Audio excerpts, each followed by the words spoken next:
ડભોઈની શ્રી દયારામ કેળવણી મંડળ સંચાલિત શાળાઓમાં ઓથા સેરેમની અને પ્રતિજ્ઞા દિવસ યોજાયો। ડભોઈની નામાંકિત શ્રી દયારામ કેળવણી મંડળ સંચાલિત શાળાઓમાં આજરોજ વિદ્યાર્થીઓ માટે પ્રતિજ્ઞા દિવસ એટલે કે ઓથ સેરેમનીનું ભવ્ય આયોજન કરવામાં આવ્યું હતું। શાળામાં લોકશાહી ઢબે યોજાયેલી ચૂંટણીના પરિણામો જાહેર કર્યા બાદ વિજેતા ઉમેદવારોને શપથ લેવડાવીને જવાબદારીઓનું મહત્વ સમજાવવામાં આવ્યું હતું। આ કાર્યક્રમ દરમિયાન મંડળની તમામ શાળાઓમાં વિજેતા બનેલા GS, LR અને હાઉસ કેપ્ટન્સને શાળાના પ્રમુખ શ્રી દીપકભાઈ ભોયવાલા સાહેબના વરદ હસ્તે સ્લેશ પહેરાવવામાં આવ્યા હતા। આ ઉપરાંત આચાર્યશ્રીઓ વણકર સર, આશાબેન કાપડિયા, જયશ્રીબેન ગજ્જર અને રીતેશભાઈ પટેલ દ્વારા તમામ હોદ્દેદારોને બેચ પહેરાવીને વિશેષ સન્માનિત કરવામાં આવ્યા હતા। બાળકોને માત્ર પુસ્તકીય જ્ઞાન આપવાને બદલે સમાજના એક જવાબદાર, સહભાન અને સંવેદનશીલ નાગરિક બનાવવાના ઉમદા હેતુથી આ પ્રતિજ્ઞા ગ્રહણ સમારોહ યોજાયો હતો।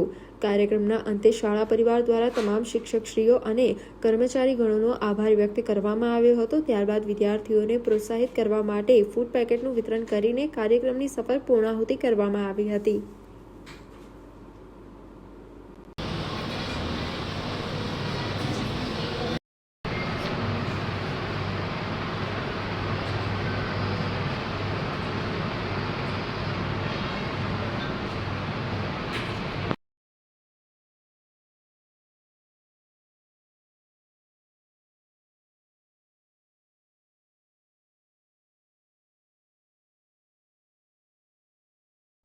ડભોઈની નામાંકિત શ્રી દયારામ કેળવણી મંડળ સંચાલિત શાળાઓમાં શ્રી GM વસાઈવાલા અંબિકા પ્રાથમિક શાળા, શ્રી MH દયારામ શારદા મંદિર પ્રાથમિક વિભાગ તેમજ માધ્યમિક અને ઉચ્ચતર માધ્યમિક વિભાગ અને શ્રી NK મોદી હાઈસ્કૂલ આ તમામ શાળાઓમાં આજ રોજ આપણી શાળામાં શપથવિધિ એટલે કે ઓથ સેરેમનીનું આયોજન કરવામાં આવ્યું હતું। જેમાં જે ઇલેક્શન જે ચૂંટણી થઈ હતી તેમાં 1000 વિદ્યાર્થીઓએ વોટિંગ કર્યું હતું।